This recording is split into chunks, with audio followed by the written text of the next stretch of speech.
సరళకు పెళ్లి నిశ్చయమైంది. భాస్కర్రావు అన్నీ ఆలోచించి 10,000 కట్నంతో సంబంధం నిశ్చయించాడు. సరళ చాలా ఆనందంగా ఉంది.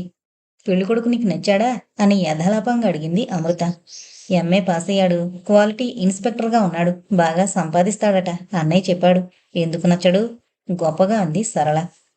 ఈ 2 మాటల్లోనే సరళేంటో అర్థమయ్యి ఈ రోజుల్లో కూడా కొద్దో గొప్పో చదువుకున్న ఆడపిల్లలు కూడా ఇంకా ఈ రకమైన మానసిక స్థాయిలోనే ఉండడానికి కారణమేమిటా అని ఎంత ఆలోచించినా అమృతకి సమాధానం దొరకలేదు. ఈ మనుషులింతే. ఒక పట్టాన యాంత్రికమైన అలవాట్లను దాటి స్వతంత్రంగా ఆలోచించుకోలేరు అని సమాధాన పడాల్సొచ్చింది. తీరా అంతా నిశ్చయమయ్యాక మీ అమ్మగారి గురించి ఏవేవో మాటలు విన్నాం. మాకీ సంబంధం వద్దు అని ఉత్తరం రాశారు పెద్దవాళ్ళు. కాంతమ్మ తల కొట్టుకుని ఏడ్చింది. సరళ కూడా అమృత దగ్గర ఏడ్చింది. అంతా నిశ్చయమయ్యాక తన తల్లి మీద నెపన్నెట్టి మరింత కట్నం గుంజాలని చూసే పెళ్లికొడుకుని ఏమీ అనలేదు.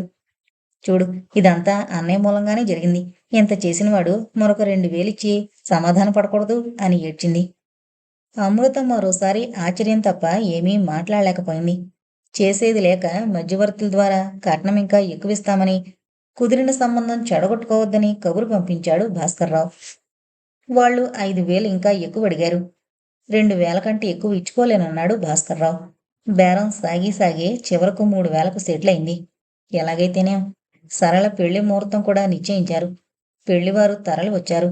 భాస్కర్రావు పెళ్లి ఏర్పాట్లన్నీ చాలా ఘనంగా చేశాడు. పెళ్లికొడుకు విడిదిలో నిలవలేక కాలువగట్టుకి షికారుకు వెళ్ళాడు. అక్కడ అతన్ని చూసి నిర్ఘాంతపోయింది పూర్ణ. అతడు పూర్ణను చూసి తడబడ్డాడు. కాని ఒక్క నిమిషమే. మరుక్షణమే పూర్ణను చూసి కన్ను కొట్టి వెకిలిగా నవ్వాడు. అది చూసిన చాకలి మంగి పరిహాసంగా నవ్వుతూ, భాస్కర్రావు గారు మంచి సరసున్నే ఎన్నుకున్నారు చెల్లెలికి అంది. ఆ మాటలు విని గర్వంగా నవ్వి అక్కడి నుండి వెళ్ళిపోయాడు పెళ్లికొడుకు. పూర్ణ పట్టించుకోకుండా ఉండలేక, మంగి, ఎవరైతను నీకు తెలుసా అంది. అదేంటమ్మా, నీకెట్టా తెలవకుండా ఉంది? రేపు తెల్లారేటప్పటికి సరళమ్మకి మొగుడవుతాడీయన. పూర్ణకి తల గిర్రున తిరిగింది. ఒక్క నిమిషం భాస్కర్రావుని తలచుకుని మా బాగా జరిగింది అనుకుంది. సరళ తనను అన్న మాటలన్నీ గుర్తు చేసుకుని అంతే కావాలి శాస్తి అనుకోబోయింది.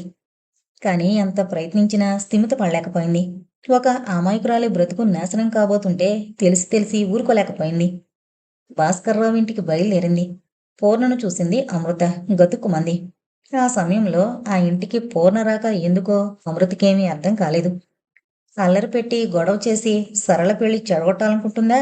అంత నీచంగా ప్రవర్తిస్తోందా? పూర్ణని రమ్మనలేదు, కూర్చోమనలేదు. అంతలో కాంతమ్మ బయటకొచ్చి పూర్ణని చూసి గుండె బాదుకుని, ఈ శని ఇప్పుడిక్కడికి ఎందుకు దాపురించింది దేవుడా అంది. అన్నమే కాదు, గబగబా 2 అంగల్లో పూర్ణ దగ్గరకొచ్చి పూర్ణ 2 చేతులు పట్టుకుని, ఇవి చేతులు కావనుకో, నా తల్లివి కదూ, ప్రస్తుతానికి ఇక్కడి నుంచి వెళ్ళు. నీ లీలలు ఎప్పుడూ ఉండేవే అంది. కోపము కసి రెండూ కలిపి ప్రాధేయపడుతూ. పూర్ణ ఆ చేతులు విదిలించుకుని, మీరు వెళ్ళమంటే వెళతాను, కానీ నిజంగా మీ మేలు కొరే ఇక్కడికొచ్చాను అంది కోపంగా. ఆ మాటలతో కాంతమ్మ కొంచెం తగ్గి, ఏం మేలు తల్లి అంది వెటకారంగా.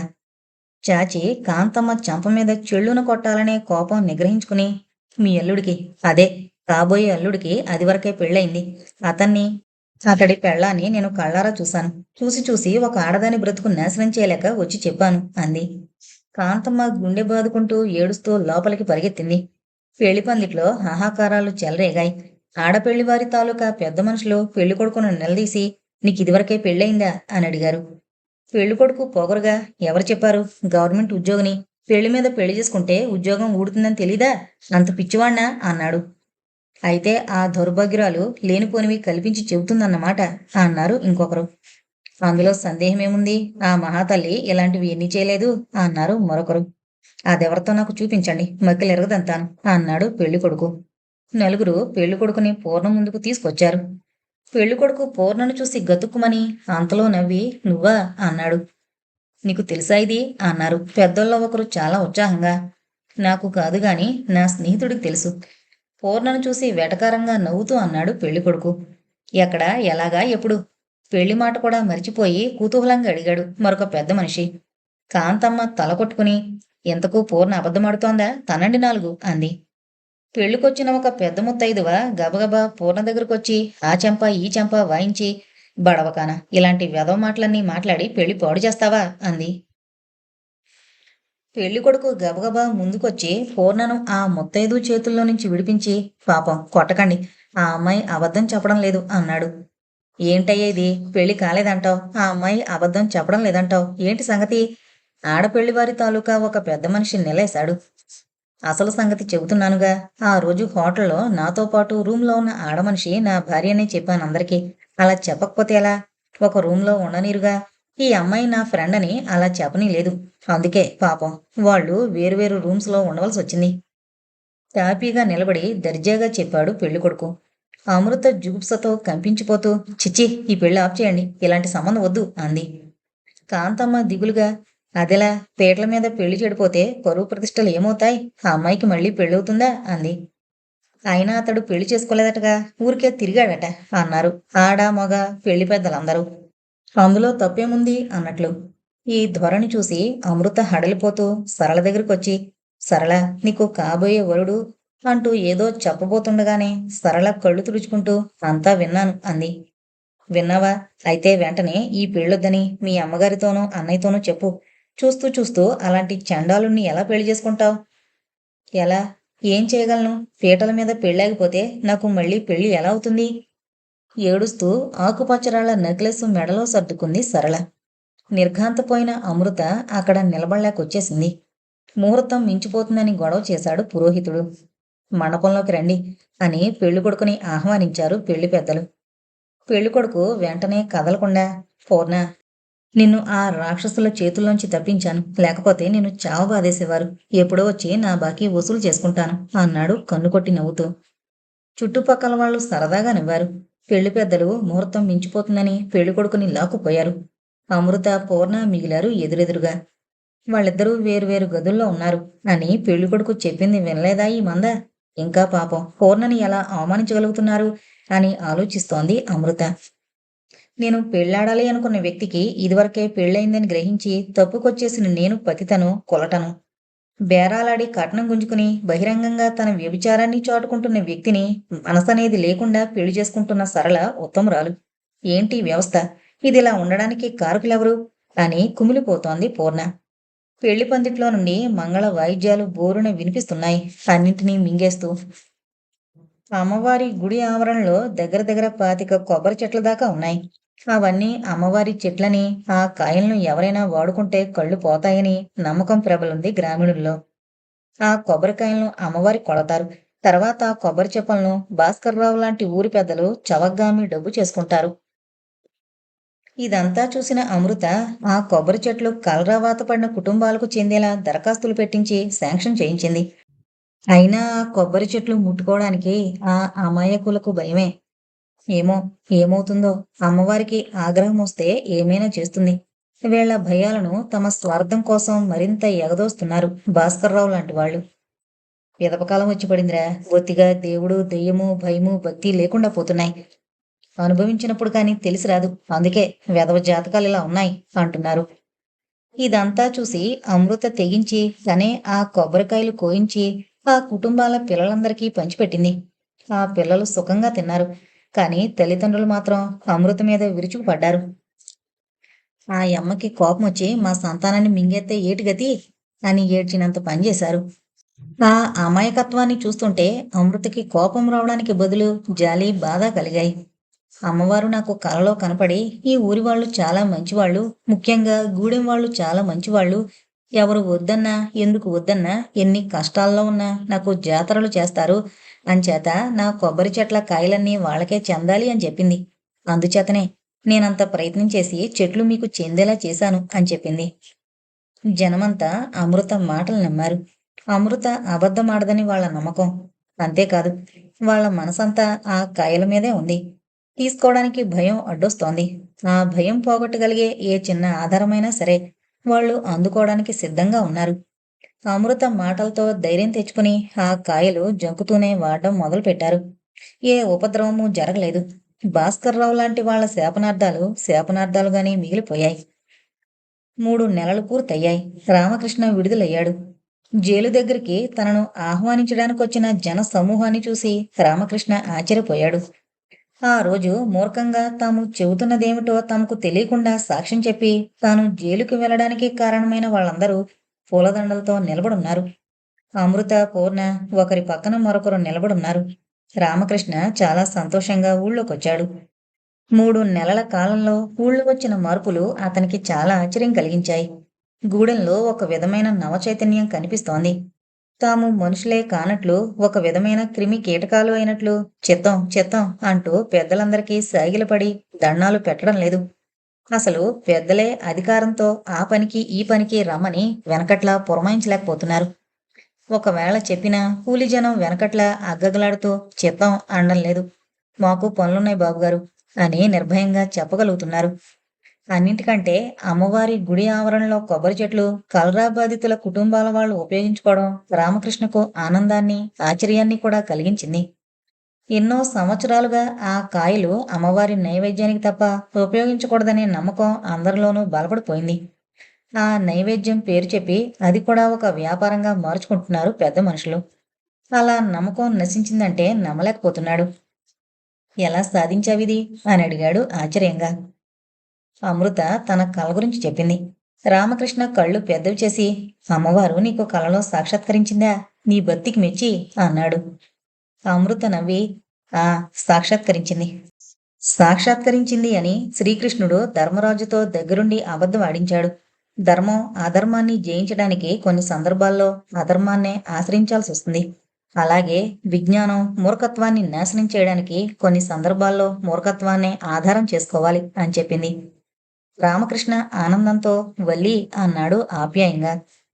రామకృష్ణ విడుదల కావడం, గ్రామంలో అతనికి పెరిగిన పరపతి ఇదంతా భాస్కర్రావు భరించలేకపోతున్నాడు. ఒక వంక ఆస్తి గొడవ అలాగే ఉంది. ఆస్తి వ్యవహారం పరిష్కారమయ్యే వరకు పూర్ణని పెళ్లి చేసుకోనని రామకృష్ణ తాయారమ్మకు మాటిచ్చినట్లు భాస్కర్రావుకి తెలిసింది. అక్కడితో గ్రామ పెద్దల్ని పూర్ణ మీదకి ఉసుగొలిపాడు. పంతులు, శాస్త్రి, చౌదరి వగేరా అందరూ పంచాయతీ ఏర్పాటు చేసి పూర్ణని పిలిపించారు. ఇది ఊరు కాని సానివాడ కాదు. ఈ ఊళ్ళో ఉండదలుచుకుంటే ఎవరినైనా పెళ్లి చేసుకునుండు. లేకపోతే ఎక్కడికైనా పో. అంతేకాని బరితెగించి తిరిగితే ఊరుకునేది లేదు అన్నారు. నేను భాస్కర్రావుని పెళ్లి చేసుకుంటాను అంది బుద్ధిగా పూర్ణ. పూర్ణ ఎంత గొడవ చేస్తుందో, ఎలా తిట్టిపోస్తుందోనని ఎదురు చూస్తున్న పెద్ద మనుషులందరికీ పూర్ణ ఇంత సాత్వికంగా లొంగిపోవడం ఎంతో ఆశ్చర్యం కలిగించింది. కొంత ఆశాభంగం కూడా కలిగింది. రామకృష్ణ ఈ విషయం విని ఆశ్చర్యపోతూ వెంటనే పూర్ణ దగ్గరకు వచ్చాడు. పూర్ణ, భాస్కర్రావుని పెళ్లి చేసుకుంటున్నావా? అవును. దేనికి? ఎవరినో ఒకరిని చేసుకోవాలిగా. ఆ సమాధానానికి బెత్తరపోయాడు రామకృష్ణ. అంత నిర్బంధమేముంది? నిన్ను బలవంతం ఎవరు చేయగలరు? ఎవరూ చేయలేరు. కానీ నేనే సుఖపడాలనుకున్నాను. సుఖపడాలనుకున్నావా? భాస్కర్రావుని చేసుకుని. ఎవరిని చేసుకుని సుఖపడగలను? తెల్లబోయి చూశాడు రామకృష్ణ. సమాధానం మాత్రం చెప్పలేకపోయాడు. నాకు ఏదైనా పని చూపించమన్నాను. ఆ పని మాత్రం చేయలేకపోయారు. ఎవరు? మీరు కూడా. పెళ్ళి పెళ్ళి పెళ్ళి, అది తప్ప ఆడదానికి మరో మార్గమే లేదా? చావడానికైనా బ్రతకడానికైనా. ఆస్తి వ్యవహారం పరిష్కారమయ్యే వరకు పెళ్లి చేసుకోనని అత్తయ్యకు మాటిచ్చాను. కానీ ఈ క్షణంలోనైనా నిన్ను పెళ్లి చేసుకుంటాను. కానీ నేను పెళ్లి చేసుకోను. కారణం తెలుసుకోవచ్చా? చెప్పనా? చెప్పమనే కదా అడుగుతున్నాను. అమృత గారికి మీ మీద ఎంత ప్రేమ ఉందో నాకు అంత ప్రేమ ఉంది. అయితే అందుకే మిమ్మల్ని పెళ్లి చేసుకోను. రామకృష్ణ మాట్లాడలేకపోతున్నాడు. ఈ 3 నెలల్లో గ్రామంతో పాటు పూర్ణ కూడా మారిపోయింది. మిగిలిన అందర్నీ మించి ఎదిగిపోయింది. నన్ను చేసుకోకపోతే పోని. భాస్కర్రావుని చేసుకోవడం దేనికి? నీ జోలికి ఎవరూ రాకుండా నేను చూడగలను. కాదు. భాస్కర్రావు నన్నే చేసుకోవాలని ఎందుకింతగా పట్టుబడుతున్నాడో అది తెలుసుకోవాలనుంది. అందుకే పెళ్లి చేసుకుంటాను. నాకు ఏ పెళ్ళైతేనేం? పూర్ణ మొండితనం రామకృష్ణకి బాగా తెలుసు. పరిణామాల కోసం ఎదురు చూడడం తప్ప తను చేయగలిగింది ఏమీ లేదు. భాస్కర్రావుతో పూర్ణ పెళ్లికి ముహూర్తం నిశ్చయమైపోయింది. ఊరంతా వేడుకగా ఎదురు చూడసాగింది. కొందరు నవ్వుతున్నారు. కొందరు వెటకారంగా మాట్లాడుతున్నారు. మొత్తం మీద అందరూ కుతూహలంగా చూస్తున్నారు. అమ్మా, నాకు పెళ్ళి అంది పూర్ణ తల్లితో. ఈ అందా తల్లి ఏదీ అర్థం కాకుండానే. ఈ పెళ్లి చేసుకుని నిన్ను ఆదుకోగలనేమోనని ఆశపడుతున్నాను. ఏమవుతుందో మరి అంది పూర్ణ. పూర్ణ తల్లి ఇంట్లో నుంచి వెళ్ళిపోబోయింది. పూర్ణ అతి ప్రయత్నం మీద లోపలకు తీసుకొచ్చింది. పెద్ద ఆడంబరాలేమీ లేకుండా తన పెళ్లి క్లుప్తంగా జరుపుకోవాలని నిర్ణయించుకున్నాడు భాస్కర్రావు. పెళ్లి భాస్కర్రావు ఇంట్లోనే జరగడానికి నిశ్చయమైంది. పిలవకపోయినా ఊరంతా వచ్చింది పెళ్లి చూడ్డానికి. ముహూర్తం సమీపించే సమయానికి పూర్ణను తీసుకురావడానికి కొందరు ముత్తైదువులు బయలుదేరి వెళ్లారు. హుషారుగా నవ్వుకుంటూ వచ్చారు, పూర్ణ కనపడ్డం లేదంటూ. ఈ వార్త పెళ్లి పందిట్లో పెద్ద సంచలనం కలగజేసింది. ఏ గొడవ లేకుండా పూర్ణ పెళ్లి చేసుకుంటానడం, ఇంత నిరాడంబరంగా పెళ్లి జరిగిపోవడం చాలా మందికి నిరుత్సాహంగా ఉంది. ఇప్పుడు ఈ వార్త అందరిలోనూ ఎక్కడలేని ఉత్సాహాన్ని కలగజేసింది. ఒకరినొకరు తోసుకుంటూ ఏ దేవాలయాన్నో చూడ్డానికొచ్చినట్లు పూర్ణ ఇంటిని చూడ్డానికొచ్చారు. పూర్ణ ఇంటి తలుపులు బార్లా తీసున్నాయి. తలలో పెట్టుకున్న పూలు తీసి విసిరేసినట్లు ఒక మూలకి పూల చెండు విసిరేసి పడుంది. మరో మూలకి కట్టి విడిచిన ఖరీదైన పట్టుచీర కుప్పలా పడుంది. రామకృష్ణ ఊళ్ళో ఉన్నాడో లేదో చూడండి అని అరిచారెవరో ఉత్సాహంగా. నేనిక్కడే ఉన్నాను. ఓ మూల నుంచి శాంతంగా సమాధానం చెప్పాడు రామకృష్ణ. ఆ సమాధానంతో సమూహంలో ఉత్సాహం కొంతవరకు నీరు కారింది. రామకృష్ణ పెళ్లికి రాదలుచుకోలేదు, రాలేదు. కాని పూర్ణ ఎక్కడికో వెళ్ళిపోయిందనే వార్త క్షణాల్లో గ్రామమంతా వ్యాపించి అతని చెవుల్లో పడింది. ఏం జరిగిందో తెలుసుకోవాలని అతను వచ్చాడు. ఓ మూల పడున్న పూలు, మరో మూల పడున్న చీర పూర్ణ మనసులో కసిని, ద్వేషాన్ని తెలియజెప్తున్నాయి. గుమ్మం దగ్గర ముక్కలు ముక్కలుగా పగులున్న పూర్ణ తల్లి చేతులకున్న గాజులు తన తల్లిని తరలించుకుపోవడానికి పూర్ణ ఎంత ప్రయాసపడిందో చెప్తున్నాయి. అమృత కోసం చూశాడు, కాని అమృత కనపడలేదు. ఏదో అపరాధం చేసిందాన్లా అమృత తన గది దాటి రాలేదు ఆ రోజంతా. పూర్ణ వెళ్ళిపోయిందని తెలిసి ఒక్క నిట్టూర్పు విడిచి భయంతో ఇంట్లోనే కూర్చుంది. రామకృష్ణ మనసుపై దీని ప్రభావం ఎలా ఉంటుందోనని ఎదురుచూస్తూ. పెళ్ళికొడుకు వేషంలో ఉన్న భాస్కర్రావు కాలభైరవుళ్లా గర్జిస్తూ, ఎక్కడికి పోతుందిది? నన్ను తప్పించుకుని పోతుందా? దీని అంతు తేలుస్తాను అని పిడికిళ్లు బిగిస్తూ ప్రతిజ్ఞ చేస్తున్నాడు. ఏరికోరి పొట్టుబట్టి పెళ్లి చేసుకోబోతున్న యువతిపైన భాస్కర్రావు బహిరంగంగా ప్రదర్శిస్తోన్న ఆ ప్రేమాభిమానాలు అందరినీ ముగ్ధులు చేస్తున్నాయి. ఒళ్ళు తేలిని ఉద్రేకంతో, ఆశాభంగంతో భాస్కర్రావు చేస్తోన్న కథాకళి అందరూ వేడుకగా చూస్తున్నారు. ఏ ఉద్వేగమూ లేకుండా ఇంట్లో ఓ మూల కూర్చునుంది కాంతం ఒక్కతే. ఏం జరిగిందో కాంతమ్మకి ఒక్కదానికే తెలుసు. ఒక రాత్రివేళ తలుపులు తట్టిన చప్పుడైతే తలుపు తీసి ఎదురుగా కాంతమ్మను చూసి రండి అని లోపలికి ఆహ్వానించింది పూర్ణ శాంతంగా. కాంతమ్మ లోపలికొచ్చి భోరుని ఏడుస్తూ, ఇంత పాపం నేను కళ్ళారా చూడలేను, ఇదంతా నేను భరించలేను అంది. పూర్ణ స్థిమితంగా కాంతమ్మ ఏడుపు వింటూ కూర్చుంది. ఏమీ మాట్లాడలేదు. ఈ పెళ్లి జరగడానికి వీల్లేదు, నువ్వీ పెళ్లి చేసుకోవద్దు అంది పూర్ణ చేతులు పట్టుకుని ఏడుస్తూ. ఎప్పట్లా పూర్ణ, నువ్వు మహా మంచిదానివా అని విరుచుకుపడలేదు. ఉదాసీనంగా ఆవిడ్ని చూస్తూ, ఈ సంగతి నాకు చెప్పి ఏం లాభం, మీ అబ్బాయి చెప్పండి అంది. వాడు రాక్షసుడు, నా మాట వెండు. రాక్షసుడని మీరే అంటున్నారు, నేను మాత్రం ఏం చేయగలను? తలుచుకుంటే నువ్వే వాణ్ణి ఎదిరించగలవు. లాభం లేదు, నేను అలసిపోయాను, నాకింక ఓపిక లేదు. ఇది ఘోరం పూర్ణ, దారుణం, మహాపాపం. కాంతమ్మ ధోరణి చూస్తే అసహ్యం వేసి ముఖం తిప్పుకుంది పూర్ణ. కాంతమ్మ బిక్కచొచ్చినట్లయి, నేనేం మాట్లాడుతున్నానో నీకు అర్థం కావడం లేదు అంది. ఎందుకు అర్థం కావడం లేదు? బాగానే అర్థమవుతోంది. నేను చెడిపోయిందాన్ని, పాపిష్టిదాన్ని, నాలాంటి దాన్ని చేసుకోవడం ఘోర పాపం, అంతే కదూ? కాంతమ్మ నుదురు కొట్టుకుని, అది కాదే, నువ్వు భాస్కర్రావుకి చెల్లెలు అవుతావు, అన్నా చెల్లెళ్ళకి పెళ్ళేమిటి, ఎంతకంటే ఘోరముంటుందా అంది. పూర్ణ అదిరిపడింది. చిచ్చి, ఇదేంటి అంది అసహించుకుంటూ. నా మాట నమ్మవే తల్లి, నాకు స్పష్టంగా తెలుసు. ఏంటి, ఎలా? చిచ్చి, ఒక్క విషయం ఆలోచించవే. నాకు చలపతి శాస్త్రికి సంబంధం ఉంటుందని ఊహించగలవటే నువ్వు? అలాంటిది ఉంటే ఊళ్ళో ఎవరికీ తెలియకుండా ఉంటుందా? అయినా ఆ చలపతి శాస్త్రికి ఆడది కావాలనుకుంటే దొరక నేనే దొరికానా? ఆ చివరి మాటలకు అంతటి చిరాకులోనూ నవ్వొచ్చింది పూర్ణకి. కాంతమ్మలో సౌందర్యం ఏ కొసానా లేదు, చేసుకోవడం కూడా అంతంత మాత్రమే. ఎడ్డీ ముడ్డీగా ఉంటుంది. అలాంటి వ్యక్తి విషయంలో రహస్య శృంగారాన్ని ఊహించడం కష్టమే మరి. మరి భాస్కర్రావు ఈ కథలన్నీ ఎలా సృష్టిస్తున్నాడు? అదేమో వాడికే తెలియాలి.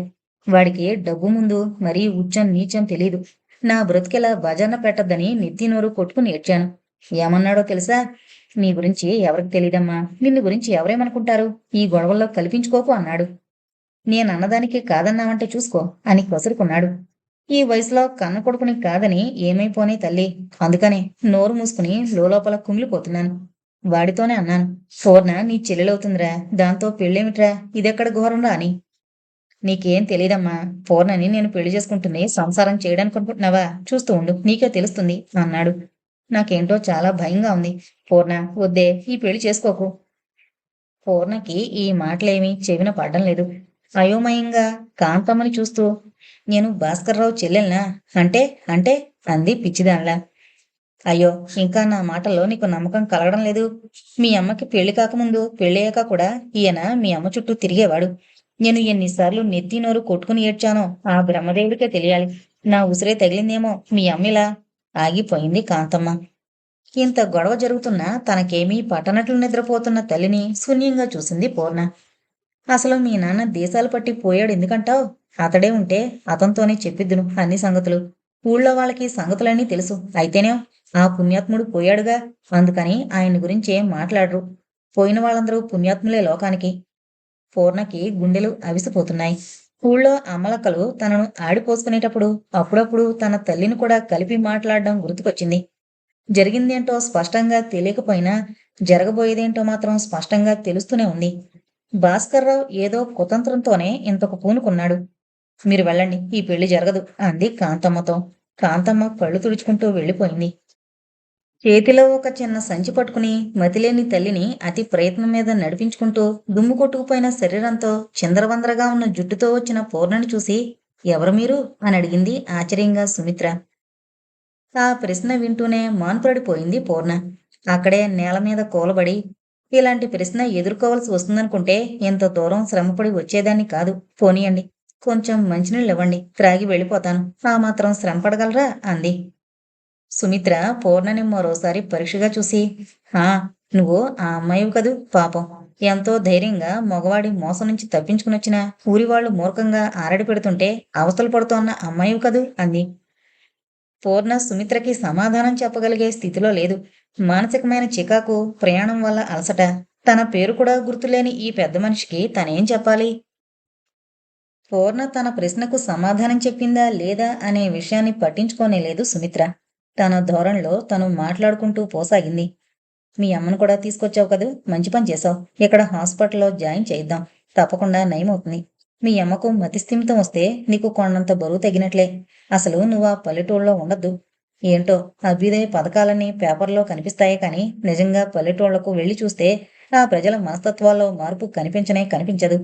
మనస్తత్వాల్లో మార్పు రానంత వరకు చట్టాల్లో ఎన్ని మార్పులొచ్చినా ఏం ప్రయోజనం? పూర్ణ కళ్ళప్పు చెప్పి సుమిత్రను చూడసాగింది. తన పేరు కూడా మరిచిపోయిన ఈవిడను అహంభావిని అనుకోవాలా?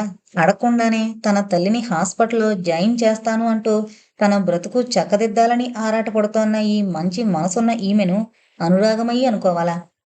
వీరమ్మ, వీళ్లకు స్నానానికి ఏర్పాట్లు చూడు, భోజనాల సంగతి చూడు.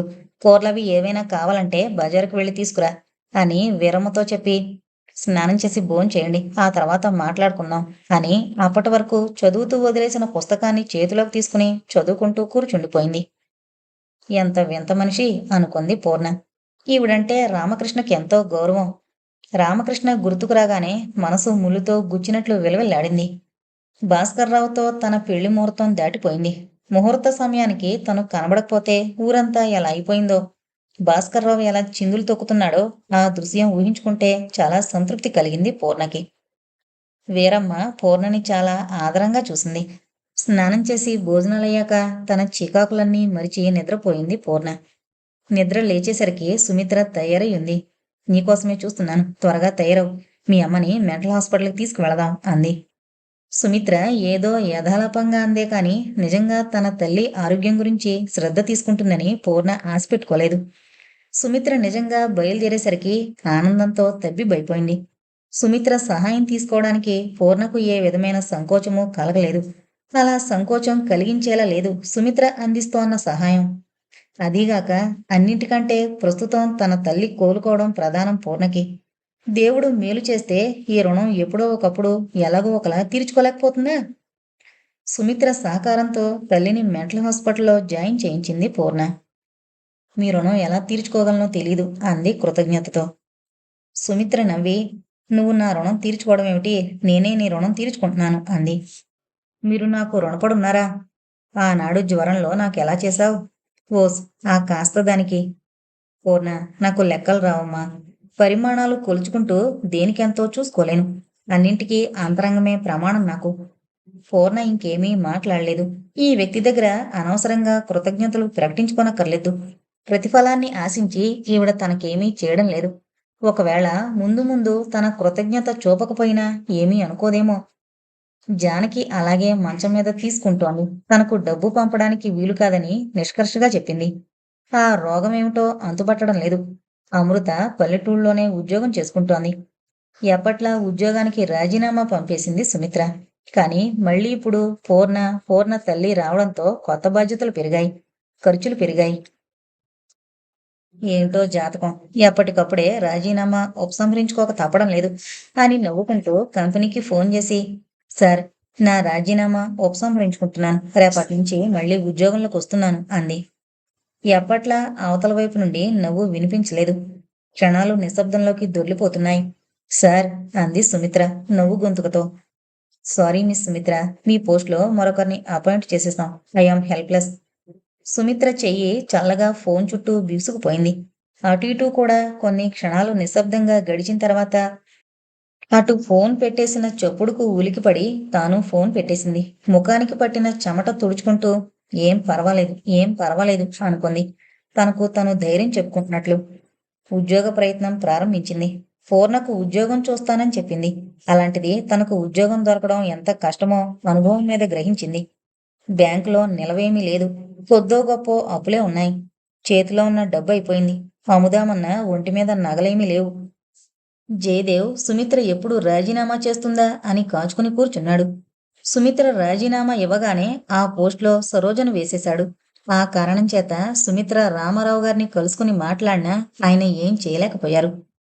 అతి కష్టం మీద ఒక ప్రైవేట్ స్కూల్లో 300 రూపాయలు ఇస్తున్నట్లు సంతకం పెట్టించుకుని 150 రూపాయలు ఇచ్చే పద్ధతి మీద టీచర్గా చేరింది. అలవాట్లేని టీచర్ ఉద్యోగంతో అలసిపోయి ఇంటికొచ్చింది. పూర్ణ హాస్పిటల్లో తల్లిని చూసొచ్చి ఎంతో సంతోషంగా అమ్మకు నయం కావచ్చునని చెప్పారండి, కానీ కొంతకాలం పడుతుందట అంది. సుమిత్ర చాలా సంతోషించి, నేను చెప్పలేదు, ఎంతకాలమైనా పటని, నయం అవడం కావాలి అంది. మహానగరంలో 150 రూపాయలు ముగ్గురి మనుషులకు ఏ మూలకు సరిపోతాయి? అందులో పూర్ణతల్లి హాస్పిటల్ ఖర్చులు కూడా భరించాలి. సుమిత్ర 5-6 ట్యూషన్లు కూడా కుదుర్చుకుంది. అయినా వచ్చేదంతా 60 రూపాయలు. యంత్రంలా శక్తికి మించిన పని చేస్తోన్నా అంతంత మాత్రం రాబడి. సుమిత్రకు అంతకు ముందే ఆరోగ్యం పాడైంది. రాత్రుళ్ళు అన్నం తినలేక పాలు తాగి పడుకునేది. మితాహారంతో ఆరోగ్యం ఒక మోస్తరుగా కాపాడుకోగలిగేది. ఖర్చులు ఎక్కువ కావడంతో రాత్రుళ్ళు పాలు తాగడం మానేసింది. ప్రయత్నించినా అన్నం తినలేకపోయేది. శక్తికి మించిన పని, సరైన ఆహారం లేకపోవడం, వీటితో ఆరోగ్యం మరింత పాడవడం మొదలుపెట్టింది. సుమిత్ర అవస్థార్థం చేసుకుని ఆరాటపడసాగింది వీరమ్మ. ఎన్నో సంవత్సరాలుగా సుమిత్ర దగ్గర పనిచేయడం వల్ల, సుమిత్ర ఎంతో అభిమానంగా చూసుకోవడం వల్ల సుమిత్ర అంటే దానికి నిజమైన అభిమానం. ఎందుకొచ్చిన గొడవమ్మ ఇదంతా? ధరించిపోయే దరిద్రాన్ని నెత్తిన పెట్టుకుంటావేంటమ్మా, పొమ్మను అంది విసుగ్గా. సుమిత్ర కంగారు పడుతూ దాని నోరు మూసి, అరవకు, వింటారు అంది. చేసేది లేక అది నోరు మూసుకుంది. కానీ మరొక 3 రోజుల తర్వాత సుమిత్ర దగ్గుతుంటే రక్తం పడడం చూసి సహించలేకపోయింది. సుమిత్ర లేకుండా చూసి పూర్ణతో అన్ని సంగతులు చెప్పేసింది. ఈ అమ్మకి చీటికి మాటికి రాజీనామా ఇవ్వడం, మళ్ళా పనిలో చేరడం బాగా అలవాటైపోయింది. రోజులన్నీ మనయ్యేనా? ఈసారి మళ్ళీ ఉద్యోగం ఇవ్వలేదు. దగ్గుతా ఉంది. నిద్ర కూడా పడింది. పాలు తాగడం లేదు. తిండి లేదు. ఒకటే పని. ఏమైపోతుంది ఈ మనిషి? మతిపోయింది పూర్ణకి. ఇంతవరకు సుమిత్ర ఏదో మంచి ఉద్యోగస్తురాలనే తప్ప వివరాలు తెలియవు. ఈ వెర్రిబోగుల మనిషి ఏమీ కాని తన కోసం ఇంత అవస్థ పడుతోందా? తను ఎక్కడ అడుగు పెడితే అక్కడ సర్వనాశనం అని అందరూ ఆడిపోసుకునే దానిలో నిజముందా? అంత దురదృష్టవంతురాలా తను? పోనీ తన దురదృష్టమేదో తనే అనుభవిస్తోంది. స్వార్థంతో మరొక వ్యక్తిని ఇబ్బందులు పాలు చేయగలిగిన కటిక గుండె తనకింకా రాలేదు. అప్పటికప్పుడు తన చిన్న చేతి సంచి పట్టుకుని తల్లిని తీసుకుని ప్రయాణమైపోయింది పూర్ణ.